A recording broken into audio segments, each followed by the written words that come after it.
This is the Dallas Morning News. Hello, everybody. Welcome into SportsDay Insider, presented by the Dallas Morning News. I am Kevin Sherrington, joined by my pal, Evan Grant. David Moore is not with us today. He is out at the Super Bowl, or at least on his way out there. He's having a lot of fun doing that. You know, I've done those Super Bowls. I got to tell you, they're kind of a boondoggle. It just feels like as the media, we're just being herded from one thing to the next. You know, it's like feeding them at the trough. Moo.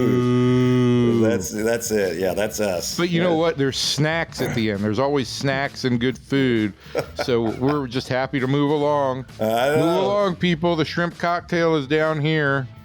The media, that's what the media is to everybody. It's just cattle.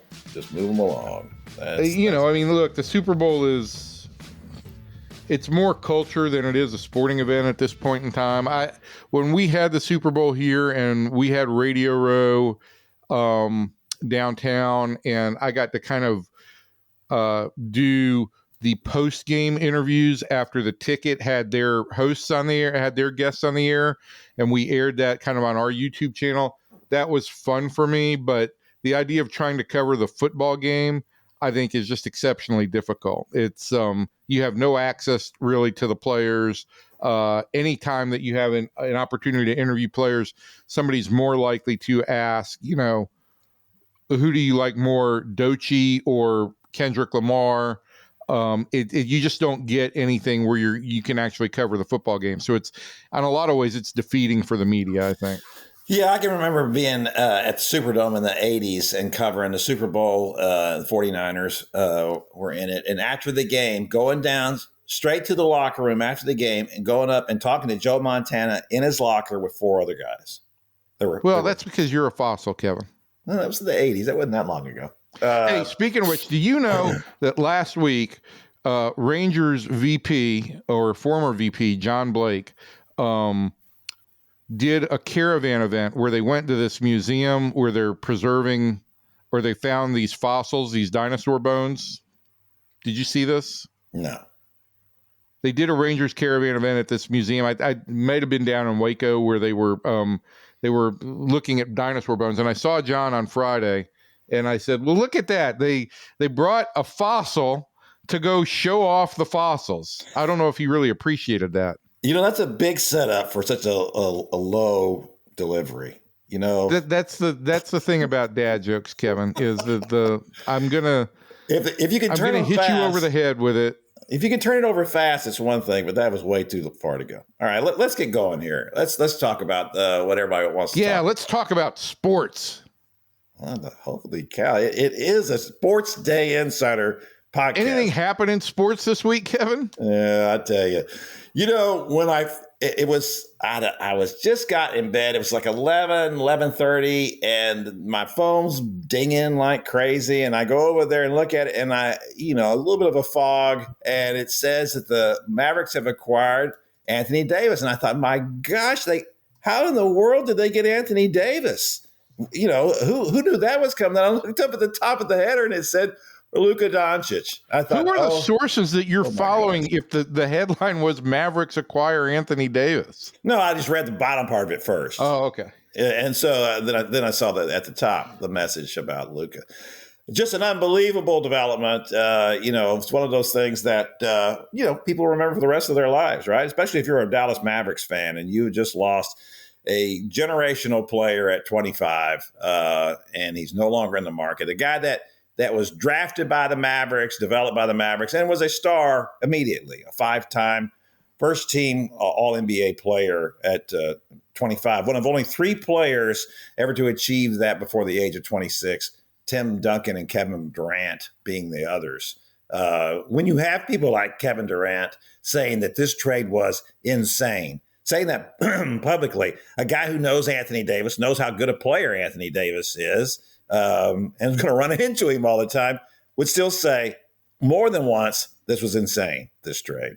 I think that tells you all you need to know, right?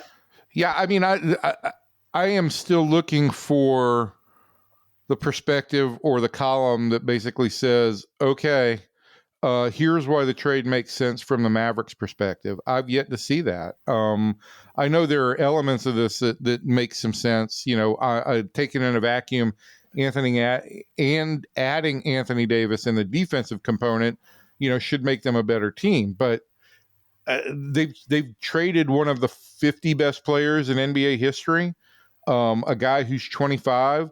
We're talking about conditioning issues, but you've traded for a guy who's played 60 games one time in a 10-year career. Like, none of the elements that should add up here add up for me, and I'm simply coming at it from as the ultimate outsider, but it doesn't make sense. Well, here's how you have to look at it, in my mind, because obviously now all the conspiracy mongers are out there saying, that Patrick Dumont and the Adelsons are trying to devalue the team so that they can move it to Las Vegas and have it there because they're not going to get the casino here that they wanted, and all that stuff is just ridiculous. You don't spend $3.5 billion on something and devalue it. Not purposefully. You may do that inadvertently. I got an email from one of our faithful listeners who said that he laughed for about a mile when he listened to our podcast from last week. He listened to it yesterday about how we talked about what a great job that Nico Harrison was doing as a GM. So, things can change. It's a volatile situation. But, the thing about Nico, that going in, when he was hired, I felt like, oh, gosh, this guy's, at least from a personality standpoint, is in over his head. He was just so shy and withdrawn and not the kind of personality you would expect of a GM, right? You would expect him to be, fairly brash, and, certainly confident, knowing what they wanted to do, can present their cases well.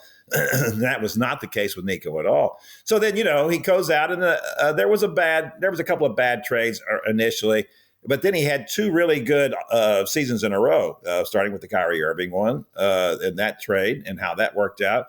And then at the trade deadline last year, when he added, Daniel Gafford and PJ Washington. And when both of those trades were ripped. Actually, all three of the trades were ripped, by the media here and nationally.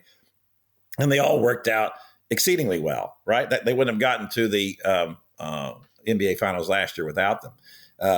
But I do think that what we have happened here is that he overrated what he did and underrated what Luka did. They can talk about that, well, some of Luka's numbers, the impact is not as great as you think it is. But the thing that always impressed me about Luka was even on days or nights when he was not shooting well, which he's not a great shooter. He's a bold shooter. He's not a great shooter. But he is the guy you want taking that shot with 5 seconds left in the game. That's the guy you want to take. He loves to take that shot. And those guys are hard to find. It's hard to find players who love the moment, that the more that fans are yelling at you and trying to intimidate you, and the other team is trying to intimidate you, he loves it even more. Those guys are exceedingly rare, and the Mavericks had that guy in their organization. Now, look, here's what they complained about. One, that let's before you go into that, let's just stop here, right? Because we do need to acknowledge this. No player is perfect. Every player is going to have flaws. So, what, from the Mavericks' perspective, were the flaws in Luka's game before we weigh that against all the assets? Well, that's what I was fixing to say. So number one, the fact that he was rarely in shape. He would go in, he might come into the season in shape because he has a team that works with him and all that kind of stuff. But then almost immediately, there's intimations that, he likes to have a beer. They're not saying he's a drunk. They're not saying any of that. He just likes to drink beer, and he doesn't eat properly, eats food that's not good for him, eats too much of it. Tim McMahon of ESPN reported that when he was out earlier this season, for extended time, and when they said it was a bad wrist, actually the deal was that he was completely out of shape and they were trying to get him back into playing shape. That's a really poor example for a 25-year-old guy. First of all, that a 25-year-old guy can be that out of shape is just kind of hard to believe.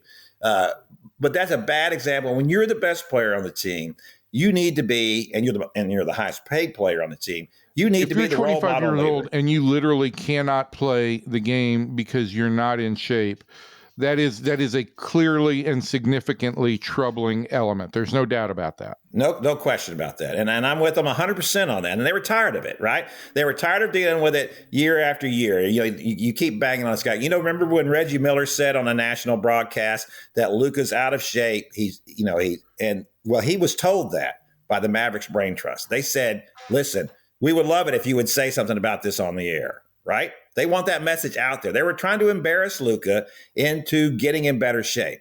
So that's a significant development there, especially on a team or on any team. To me, it goes back to the Juan Gonzalez thing, right? Juan Gonzalez was the highest paid player on the Rangers, an unbelievable talent. And we can talk about whether he was juiced or not, which he probably was, but he was a tremendous talent, but not a leader in the least. And when you're paying that much money to a person who's not doing the things that he needs to do to be a leader, to be a good example to the rest of the guys on the team, and to get them to follow him, that's not good. On this team, Kyrie Irving's the leader. There's no question about that. I wrote that before the trade when I wrote about Kyrie Irving last week. But if we're using the Juan example, okay, there's a couple things here, right? The Rangers had gone to three division to the playoffs 3 times in 4 years with Juan. He had won MVP twice. They had not advanced past the first round, had won 1 game. And in 98 and 99 in the playoffs, he looked overmatched. Secondly, there were elements, particularly in 99 during the season at the Hall of Fame induction when he wouldn't play in the Hall of Fame game and he whined about the pants. And there were often times where the maintenance of Juan and making Juan happy was considered an issue. Okay. There were times when it felt like maybe he didn't want to play, and that was all an issue. But my point here is that the Mavericks succeeded with Luka. They went to the conference finals and then they went to the NBA finals. This was not a team where he didn't show up in the playoffs.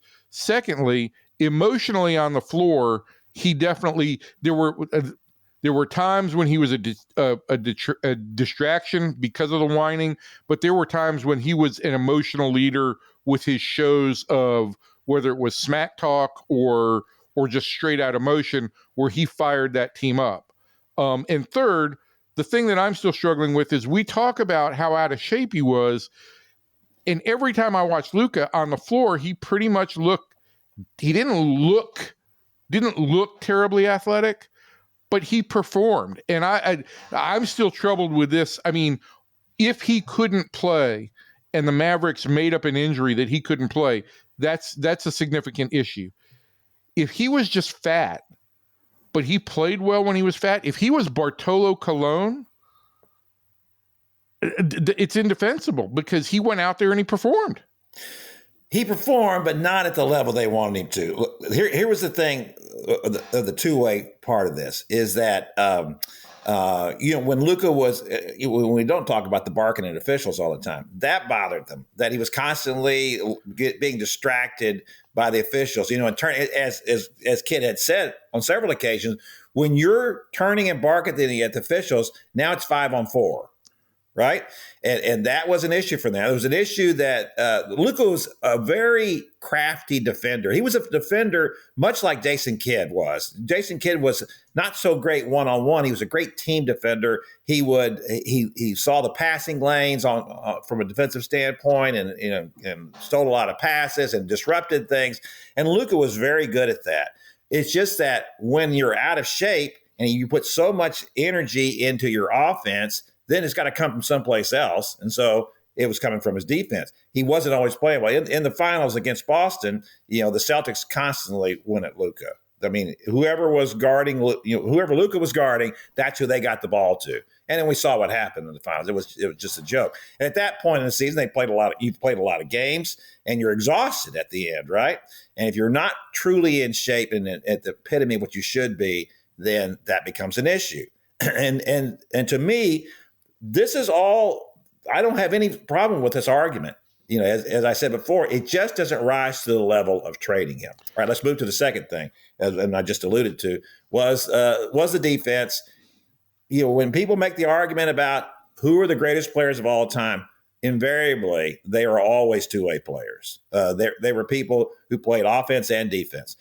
Luka can be an adequate defender. In no shape or form is he a great defender. And so this team that they've been trying to build, everything about it is built in a defensive vein. Everybody they've traded for is a defensive-minded player, except for Kyrie Irving. And Kyrie actually, for his size, is a pretty good defender, very active defender. So, and he certainly gives it a lot of effort, for what his physical limitations are as a player. So that was a second issue. I believe a smaller issue is the fact that they had the Supermax contract coming up this summer. It's going to cost them $325 million commitment to him, and yet he could still opt out after next season if he wanted to. Now, they tried to sell that, and that's the one thing I don't believe at all. I don't believe in any way that Luka was looking to leave. I think he likes it here. And we saw that there is a letter on the back page of the sports section of the Dallas Morning News today, a full page letter, in which he says that how much he loved playing here, coming here, the support of the fans. We didn't really know Luka all that well. He's very close to the vest, right? And when he talks at press conferences, and which is the only time you ever get to talk to him, the answers are very short and they're always the same. Something's amazing. Something was really good. This was fine. Or if he did something wrong, he'd say it was his fault. But very rarely did we ever feel like he was giving his true feelings about something. And I think that's what we saw on the floor, was that just the opening up of everything of who he was as a player. That was just all unleashed. He was a dog out there on the floor. There's no question about that. And that's what so many players loved about him, was that. And that's one of the things I loved about him, is that, he was never too small for the moment, always rose to the occasion. He may not have succeeded, but he was ready to take that moment. And that's such a rare thing to get.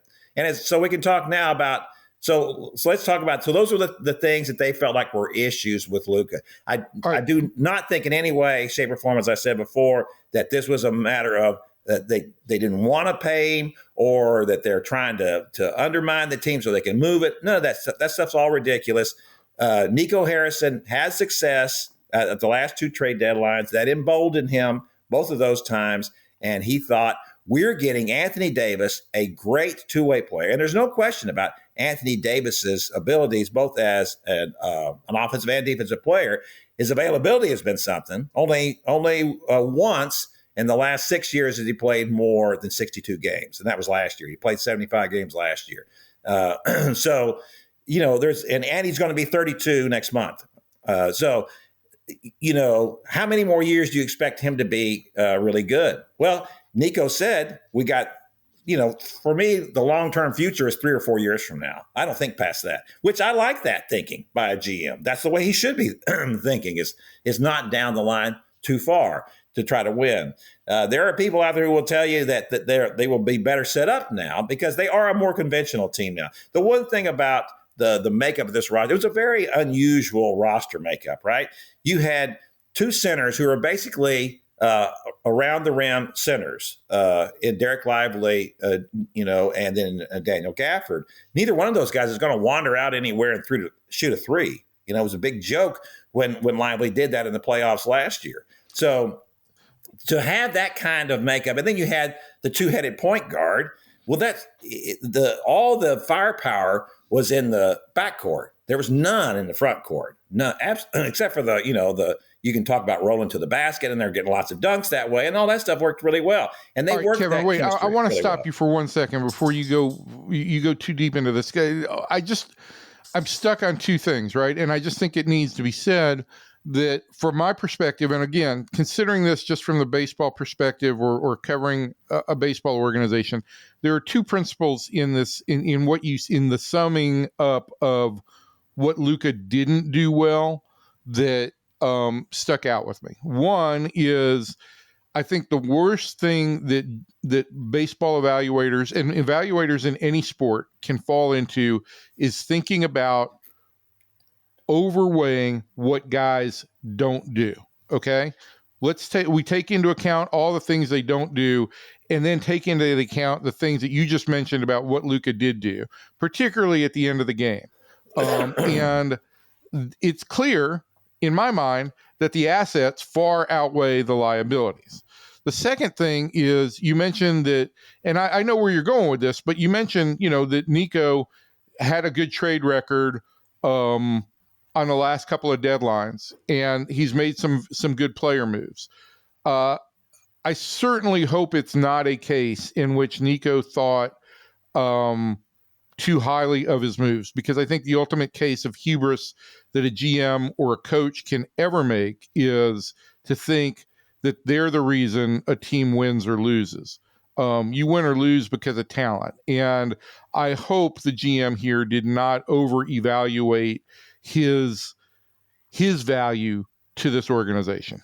All right, just a minute ago, you wanted me to talk about what Anthony Davis brings to the team, and No. Yeah, I want you to go back into that, but I'm just stuck on those two things. I know we're going to get there. I just want to say really quickly about Anthony Davis and what he brings. So, look, they're going to be a more conventional team, right, than they were before. They're going to be a team now that can. Anthony Davis is what he wants to do is he wants to play power forward and not center. Although he's only shooting 27% from threes this year, so that's not going to do it. But he certainly is an accomplished scorer. There's no question about it. Much, much more so than Daniel Gafford or Derek Lively.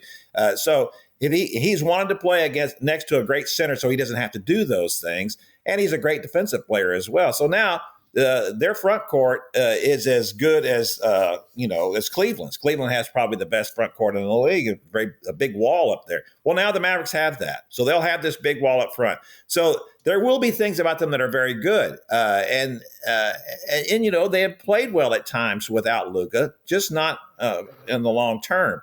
So what's happened now is that their calendar to win, their window to win, has been shortened. Because Kyrie's in his 30s now, and Davis is 32. So we're talking about the next 3 or 4 years for these guys to win. Whereas with Luka, your window is 10 years or more, as long as he stayed healthy. Well, but that's their question, right? Is that their bet here is that Luka's window is far lower, is far shorter than that. I heard that a couple years ago. That's what they thought. That their window was shorter than everybody thinks because of his age. And so whether that's true or not, I don't know. Here's the thing I will talk about, and before we get into the whole contract situation or the trading situation, is that he's going to go out there now and play next to the biggest physical freak in the history of the NBA, except for maybe Wilt Chamberlain. I'm the only other guy that I could compare him to. LeBron James, who came into the league as an SUV, and he is still a high-powered SUV at 40-41. It's just an unbelievable what he has been able to do. And that is all the power to him, because he has worked so hard to keep himself at that level and to play like that. It's just been phenomenal. Well, now, if Luka doesn't learn something from LeBron playing next to him every night, and if LeBron doesn't hold him to that, if LeBron doesn't say, hey, man, you got to get in better shape here. Look, come to the gym with me. I'll work you out, and we'll get going here. If he harnesses that ability now by playing next to LeBron and see what he does, and then switches his lifestyle to that, well, Lord knows what he could be if he was in that kind of condition for the rest of his career. All right, here's my problem with that. Here's my problem with that. And yes, LeBron is a freak, and he's whether he's the greatest player of all time or he's 1A, that's for our pal Skip Bayless to discuss ad nauseum. My question here would be, was there no veteran mentor that the Mavs ever brought in or did bring in or tried to bring in who could get the same message across to Luka? And if not, why didn't they try? Oh, they tried really hard. They got what it calls a body team that works with him. Look, here's the difference. But that's not an NBA. I mean, But here's the difference, Evan. You remember when, and I've told this story 1,000 times, when the Rangers sent Bobby Witt down, and he just wasn't getting it. There's great talent, but he wasn't getting it. It's in the message, right? It's all in the message. And they sent him down, and Bobby Valentine was ticked off because Bobby came back and pitched really well, and we all gave the OKC people all kinds of credit for it. And Bobby said to this group of writers, what did they tell him that we didn't tell him? And I could, even then, as a stupid young baseball writer at the time, I thought to myself, well, it's because Ferguson Jenkins told him that. That's why. That's the difference. Well, that's the difference here. Luka knows how good he is. That's why he plays with such chutzpah out there, is that he knows he's an all-time player. Who's he going to listen to except for another all-time player? You know, Kyrie Irving was good for Luka, but I think Kyrie was a little reluctant to try to push that too much. Look, Kyrie's been a great teammate. And that's the thing that has kind of floored everybody here, is what a great teammate he has been. And I don't think he wanted to push. I think he wanted to get along with Luka. He understood how good he was, and he didn't want to rock the boat too much in all of that. Now, LeBron's in a different situation, a different perspective. He's a greater player. You know, he's one of the top 2 or 3 players ever. So that makes a big difference. And that is going to, and hopefully, and I hope that Luka gets that. It will look awful to Mavericks fans if that's what happens, but I want to see him be the player he should be. Everybody should want that when you see greatness. So let's go back now to the point you were making earlier, which was what? What was that point, Evan? I don't know. You got me off my game here. I look again. I mean, I think that just the two things here, and we've talked a lot about this. The only question that I still have remaining on this is, and I think you've addressed this in print, and I think you've addressed this here to some extent, is do you feel like Nico Harrison committed an act of hubris as a GM? Yeah, that's what we were going to talk about.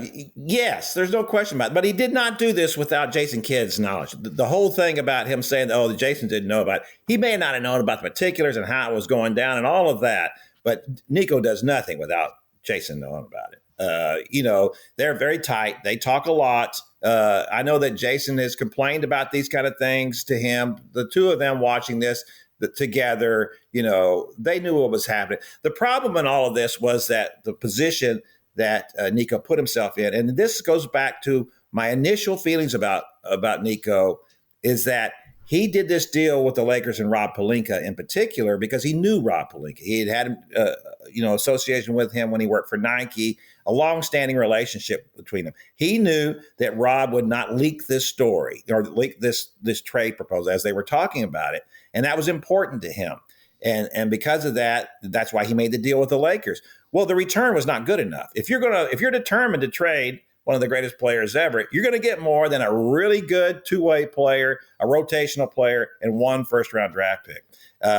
You've got to get, if you're going to do that, you got to get 2 or 3 first-round picks, because that's one of the problems for the Mavericks. They have no first-round picks to offer anybody else if they want to make a deal. They've got a couple, but they're way out there. So that's an issue. You didn't fix that part of the equation. You should have fixed that if you're going to do this. I mean, when, you know, the Minnesota, you know, they had the last Rudy Gobert trade, it was for 5 players and 4 first-round draft picks. That's for Rudy Gobert, a one-trick pony. You know, that's ridiculous. There was not nearly enough in the return. And by not opening it up to other teams, and if you're going to do this, it has to get out there. And of course, there's going to be a blowback about it. Once it gets out, there's a blowback, but you're getting the blowback anyway. You got it after the fact. So what's the difference? If you're going to do this, you got to let people know that, yes, he's available. You don't have to make an announcement, but you get it around the league and you shop it around with other teams, and you tell those other teams, if this gets out, you're out. You're not going to be part of the negotiations anymore. So you need to keep it in-house that we're doing this, because that's the only way you get any leverage with anybody in this deal. So that's the biggest, perhaps the biggest sin of it is that 1 is to have the hubris to do it. 2, not to be smart enough to say, I got to get out here and get as much as I can for this guy. Yeah, I mean, that's, again, I think when you narrow the field of potential trade partners, you limit your potential return. I also think the idea that Nico dealt with somebody he trusts is at best naive. Never trust your friends in sports management. They're competitors. They're looking to beat you. They're looking to to beat you. And well, they know you better than anybody else, right? Yep. And so they're gonna probe those weaknesses in your personality to do that. John Daniels is very, very good friends with AJ Preller. They never made a deal. And there's a reason for that, because AJ is very competitive, and the idea that AJ would potentially try and take advantage of that was I think a consideration sometimes. So that's my question there. I think the cut to the chase moment here, Kevin, is make sense of this for Mavs fans. Give me what this trade has to accomplish for Mavs fans to ultimately say, okay, it was at least a reasonable deal. You got to get back to the finals and probably have to win the finals this year, not next year, because they're talking about being for the present, right?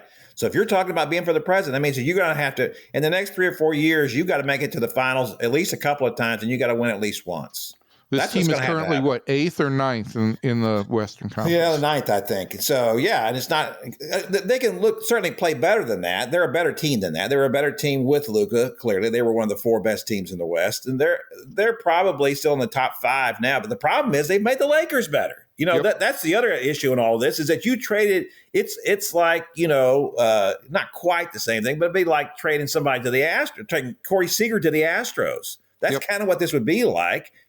Why in the world would you do that? Why would you give the team that you're competing against, and a team that was kind of on its way down? The Lakers have been on their way down now for a while. Well, now you've revived them.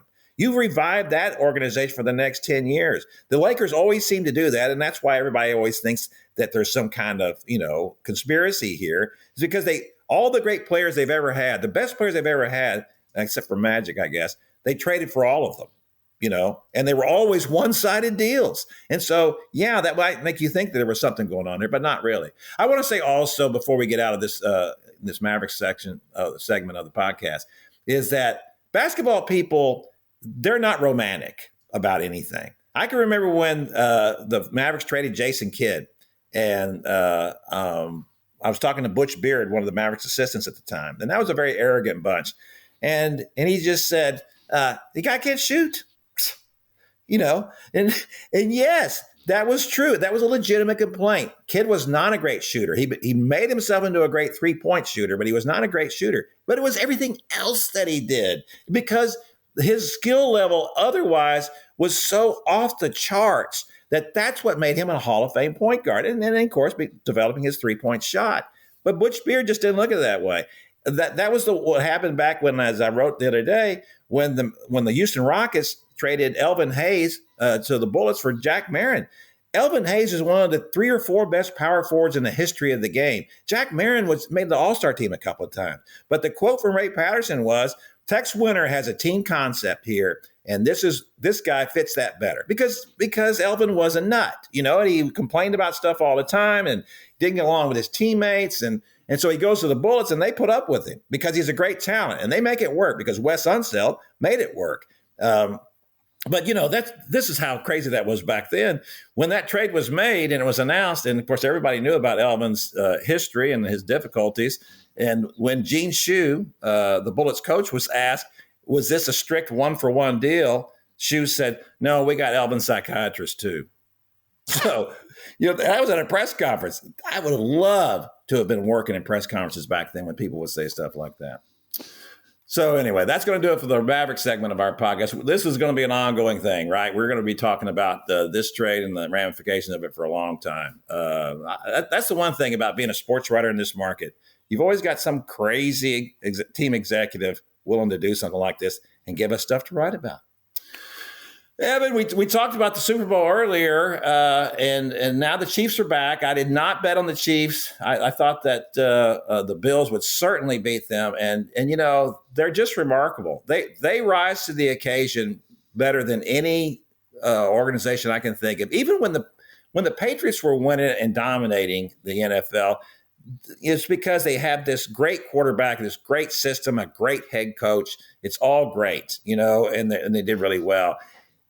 the Chiefs feel different for me. Not to say that that Andy Reid's not a great coach, and certainly Patrick Mahomes is a great quarterback, but Patrick's not played well this year. This has been his worst season by far, and yet here they are back in the Super Bowl again. It's just that, like Luka, he just rises to the occasion. He just knows that he can do what needs to be done when it has to be done, and now they're back again. And I won't. Well, maybe to quote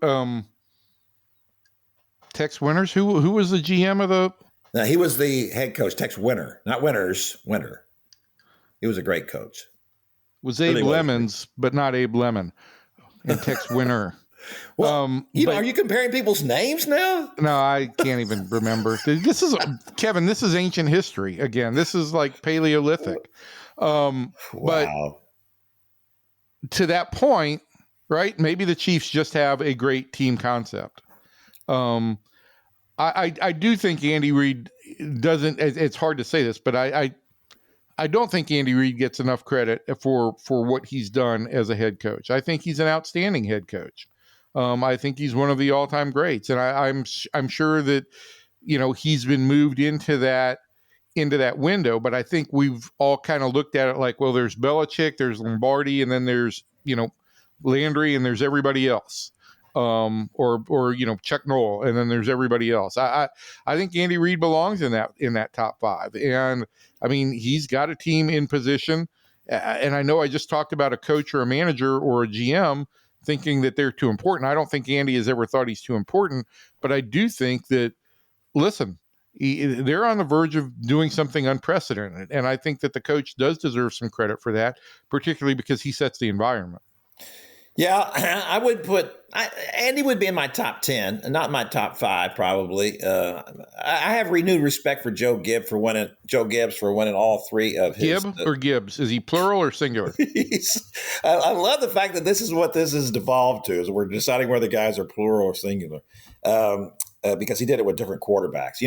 But that's the case. Every great coach has to have a great quarterback. I guess you can make the argument that Bart Starr wasn't great; he was just really good. And Bob Greasy wasn't great; he was just really good. And then Don Shula was, maybe a better coach than that. But of course, the Bill Belichick argument always is that, what was he without Tom Brady? Well, he wasn't very much. He wasn't really good in Cleveland, and he wasn't good after Brady left. I do think it does show, as you said earlier, when we were talking about, executives, it's the players who make it. In the end, it is the player. Now, you have to have the right person putting it all together. There's no question about that. But in the end, it's the players first. I would always say that. It's players first, coaches second. Except maybe here with the Cowboys, where if you have to have the great coach to make up for the GM being such a nut. So that's a little different story. For the Chiefs to win 3 in a row, I think someone pointed out this to me the other day, that the Packers actually won 3 championships in a row, just not 3 Super Bowls, because their first championship was before. They bridged into the Super Bowl era. Correct. So, but I'm not betting against the Chiefs. I mean, I think that the Eagles do a lot of good things. The difference though between Patrick Mahomes and Jalen Hurts, that's a huge difference. And Jalen does some nice things, and he's a good quarterback. But Patrick is at this point a Hall of Fame quarterback. I think that's kind of my belief too. I think the Eagles are a really good team, but I also just can't bet against the Chiefs, not at this stage, not after what they've done.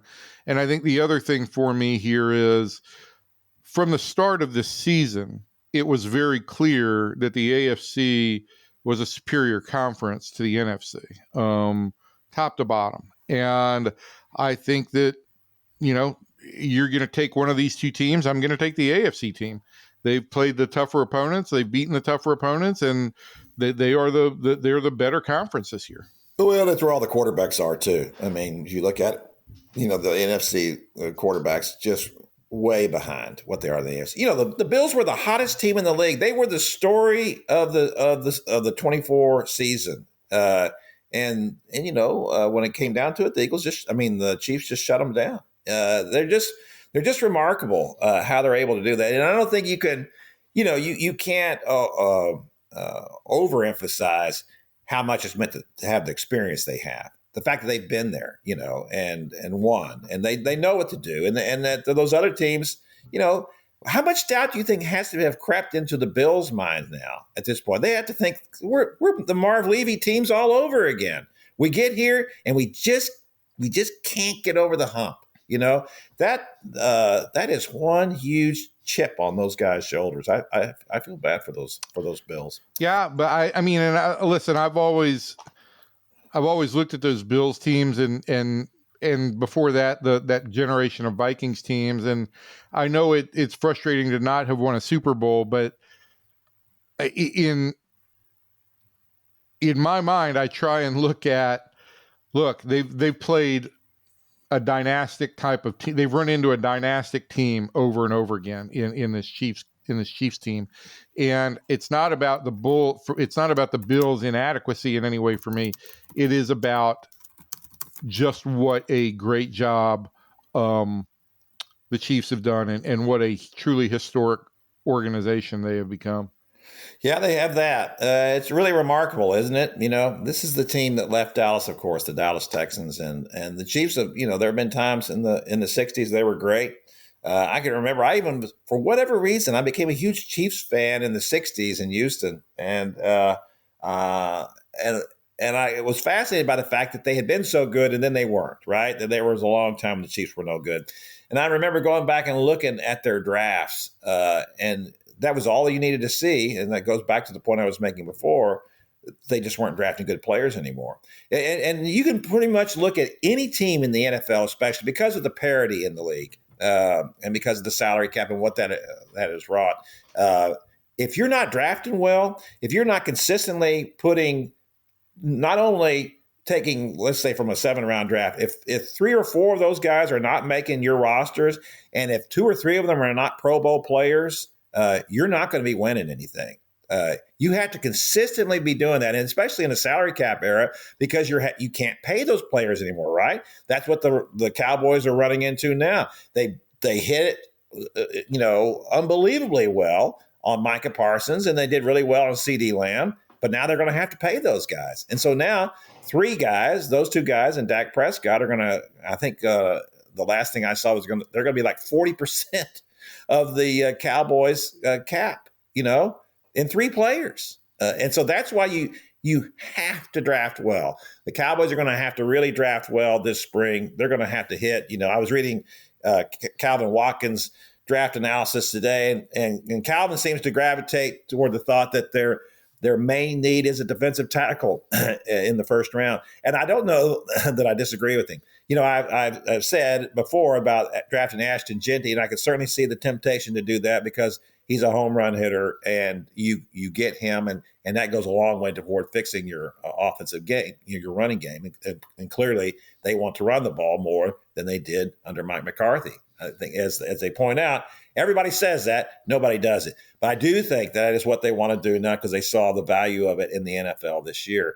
But the Chiefs, or the Eagles, I don't know why I keep doing that. The Eagles are built around drafting linemen, offensive or defensive, more defensive. As you know, Evan, they have taken a lot of Georgia players.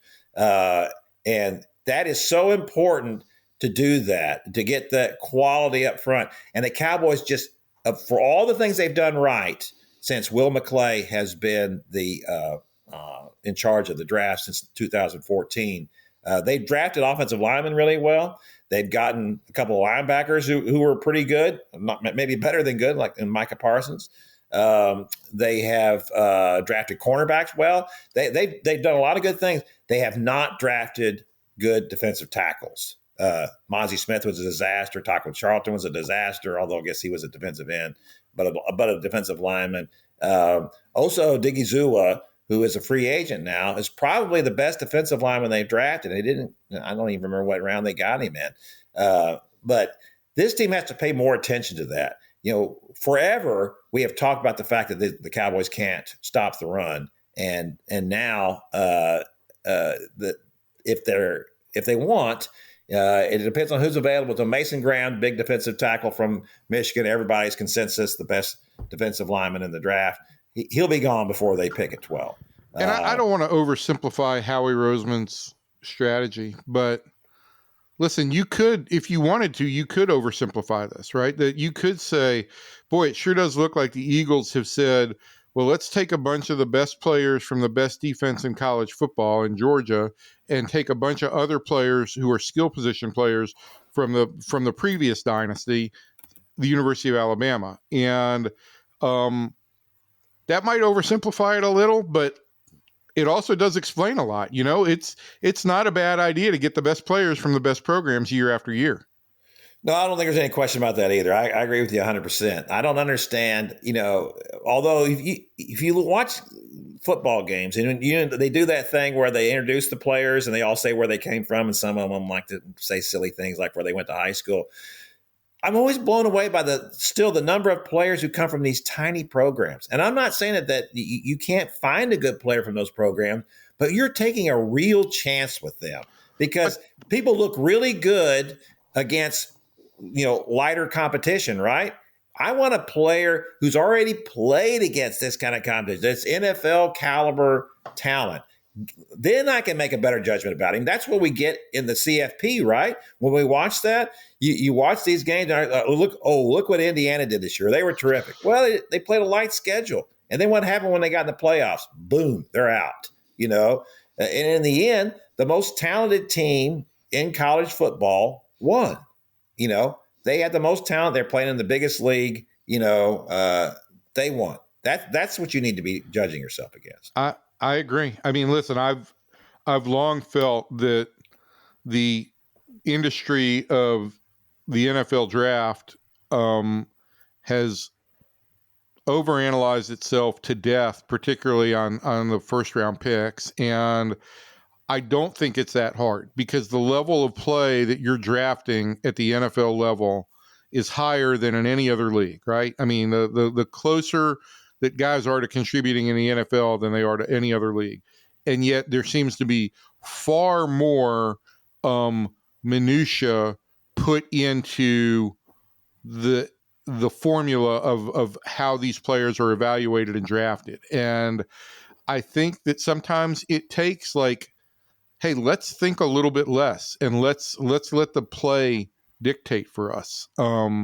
Now, look, I mean, there's certainly cases of guys that you see out there that you thought were going to be actual NFL monsters. I mean, for me, the best defensive player that I had seen in the last 20 years was probably Ndamukong Suh. He's been a fine NFL player and he's had a long NFL career. Was he the best player in that draft? Was he the best defensive player in that draft? No. I mean, so there's levels at which you were going to miss, but I don't think a team would have been who drafted Suh out of college? Was it the Lions? You know what? That's a good question. I can't remember.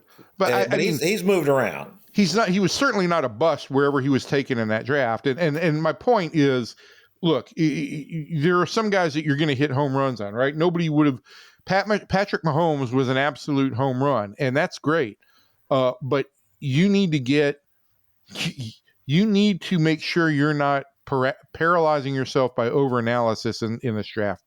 Oh, no question about it. It goes back to what you were saying earlier about Luka, and I agree with that 100%. When you're so close to somebody all the time, and you get used to them, and you take things for granted, and then you undervalue those things because you're doing that, and that's what they're doing here. I can't tell you the number of people who would complain to me about Luka, all the time. People who think they know a lot about basketball, and they say it's frustrating. It was frustrating for everybody to watch. I mean, it's silly for people to complain too much about these things, because then when those people are gone, because they have established that, it's a little bit like Corey Seager's the same thing, right? Because he's not a great defensive shortstop, but he's an adequate one. And then we see what he does in the playoffs, and you think you want him to do that all the time. It's like that's a little hard.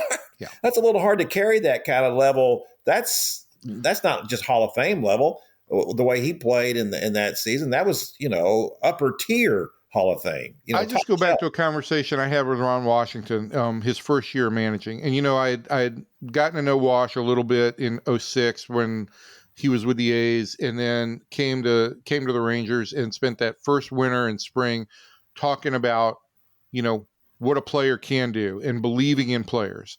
And then he fell into the same trap that so many managers and coaches do when they get in. You start focusing, and maybe you hear from your scouts on what a player can't do.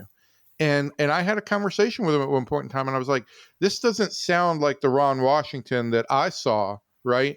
Or that I heard in the first few months of managing. You're focusing on what guys can't do. And I do think that over the next 3 years, that was something that Wash really got back to, was let me focus on what guys can do. Let me make the most out of what I have instead of focusing on what they can't. And I think that's part of how he got the most out of the teams that he got so much out of. So you were the Wash whisperer? No, I was not the Wash whisperer, but I it was something, and it's not like I considered a conversation. I probably said it, and he was probably like, listen, I got other things to do. I got this heater to smoke. Can you get away from me?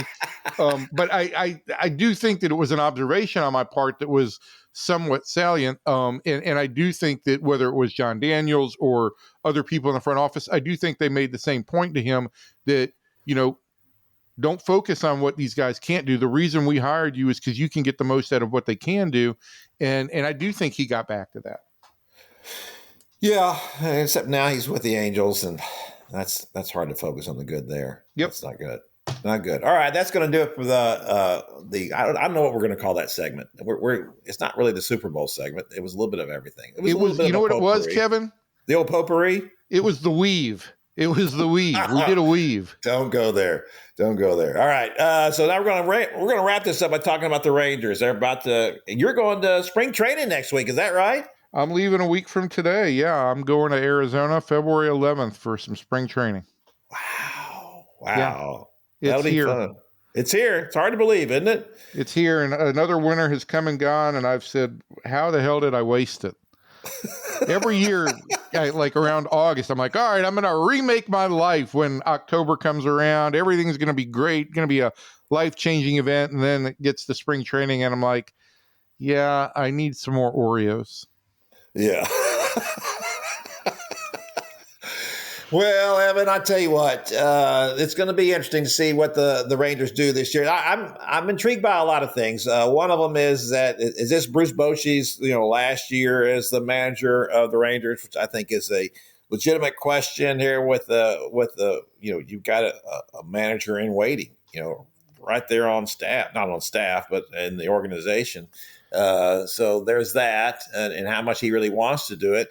There's the issue of players rebounding. You would expect there to be a certain level of that after such an awful season, almost across the board.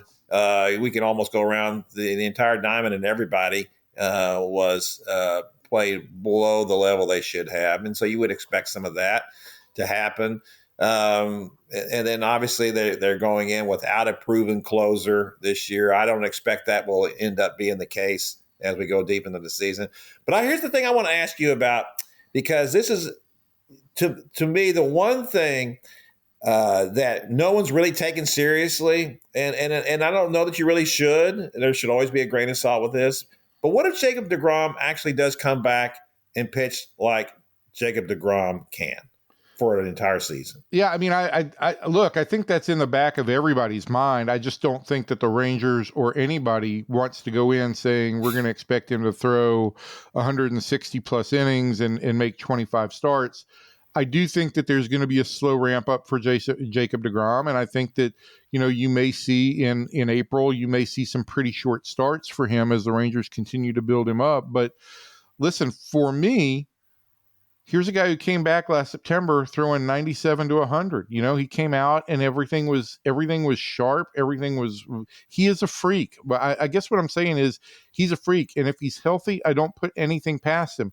And even if you get 150 innings out of Jacob deGrom, which still might be the high end, he might still be the best pitcher in the league at 150 innings. So, my thought is that the Rangers will probably go into the season with, I think Nathan Eovaldi will start the season opener, and I think Jacob will probably start game number 2.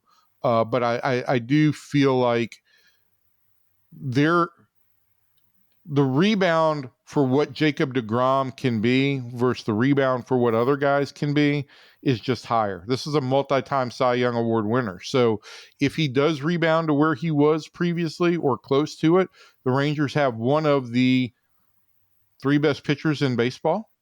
Maybe the best. There's no question about that. I think that's what one of the analytics, I don't remember which one it was, projected him a 5.1 WAR. Was that what I saw? That somewhere that he would, and that made him like the 3rd or 4th best pitcher in the game, I think. Yeah, I think, yes, I'm not going to go deep into thoughts on WAR and particularly WAR on pitchers, but look, he's a really good pitcher. By any metric that you want to measure, when he's on the mound, he's a really good pitcher. And if the Rangers can count on him, and if the Rangers can count on innings throughout the rotation, they've got a really good rotation, and it's a significant change. I think the one thing, and I was talking to some Rangers people yesterday, the one thing that I'm kind of stuck on that I'm gonna write a column on this at some point in time. I just don't know how we actually evaluate this, but what was the Rangers' single biggest problem in 2024, Kevin?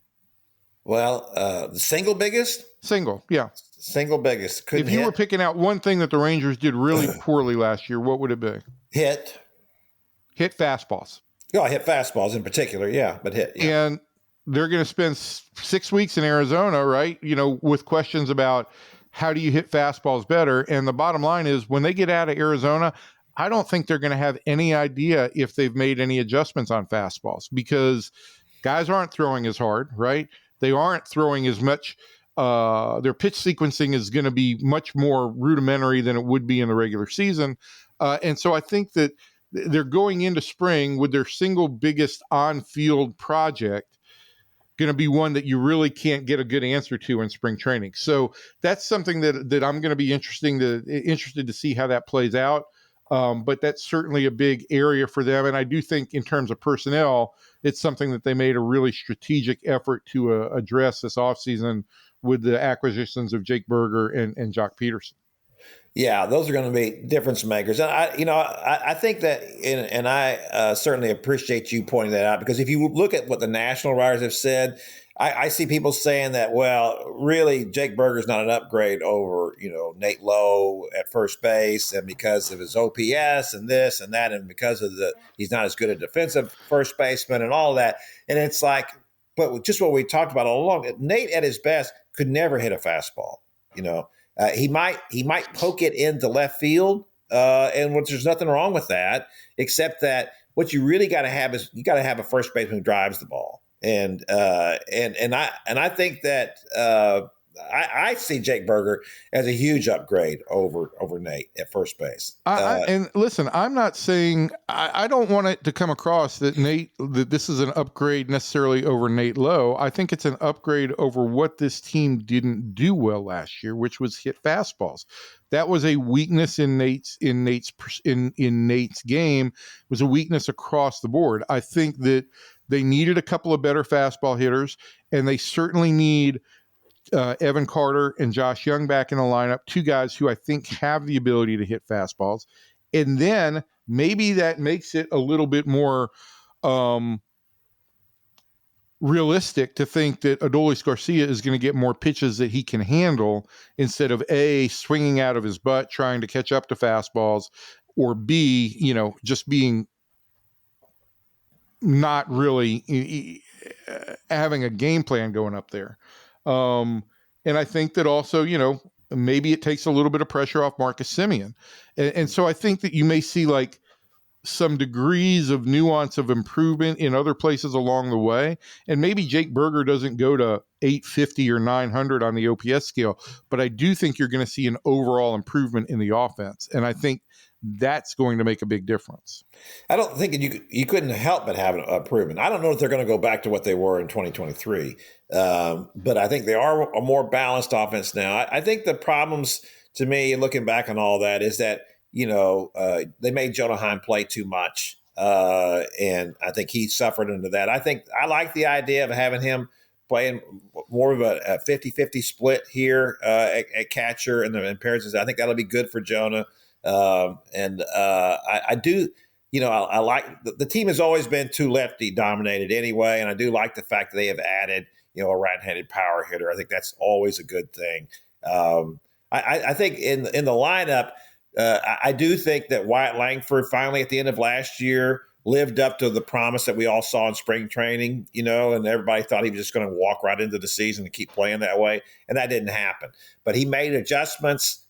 He's certainly extremely athletic. I loved it when Sebastian Walcott said that, well, we all called him Mike Trout, because that's what he looks like. I'm not saying he's going to be Mike Trout.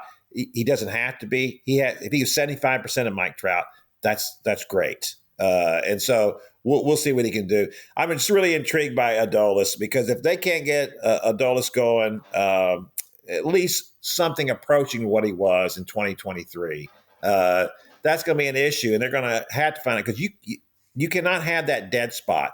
If he's been pushed back to sixth, I really think he probably should be hitting sixth now. I think anything higher than that puts too much pressure on him, and you move him back a little bit, and if he's not going to hit, he certainly can't be hitting fourth or fifth. Sixth might be too high for him at some point. He has to return to a level of confidence. I think he completely lost his confidence last year, maybe because of this extra movement he's had that they said they've worked on. He was not achieving at the levels he wanted to, and I just think that he, mentally went in the tank. And when he is the emotional heart of your team, that's what, Corey Seager even said that. And if he's down there sulking, not playing as well in right field either, I mean, he wasn't nearly as effective or as good last year as he'd been in previous years. Then that's a drag on this team, because before, we didn't have the Rangers didn't have anybody else to pick that up. Not from a emotional standpoint. Now, maybe they do now. Maybe now Berger and Jock Peterson, who's a real character, maybe those guys change the temperament of the clubhouse, and that will be interesting to see. That is one thing you can tell from spring training, right, Evan? I think, look, I think you can get some indications, and I think you can get some different energy going into the season, but chemistry is something that develops over the season, and the team in 2023 and how good their chemistry was at the end of the season was certainly it certainly evolved from the start of the year. I think they were in a good place going into the start of the year, but I think they got into a great place by the end of the year. I think that the same thing could potentially exist this year. I think they'll be in a good place going into the season. I don't know if they were in a good place going into last season, and this is all maybe revisionist history, but it certainly looks like a team that was weighed down with the burden of being a defending champion. Yeah, and I think that comes a little bit from the personalities, right? You got to have the personality to sustain that kind of thing. And I think that what we can tell of a guy like, especially of Jock Peterson, is that, yeah, he's got the personality for that. But that only works if he's a good player. If he's a contributing player, if he's going to be a good DH and be solid from that standpoint, then people listen to you. People always want you to add someone to a lineup or to a roster who's going to, be a leader. Well, you can only be a leader if you're a player too. I don't know very many players in the history of any sport who really weren't any good anymore, who had a significant impact emotionally and mentally on a club. Agreed. All right, that's going to do it for our podcast this week. We thank you for listening. We'll be back next week, and maybe David will be back and talk about the Super Bowl, what happened there. We'll also see, the trade deadline isn't until Thursday. Maybe the Mavericks are going to make another deal. They don't have much to move around at this point, although who knows? Lord knows what they might trade now, but we'll see what happens there, and we'll have more to talk about. So from everybody in here to everybody out there, thanks, and we'll see you next time.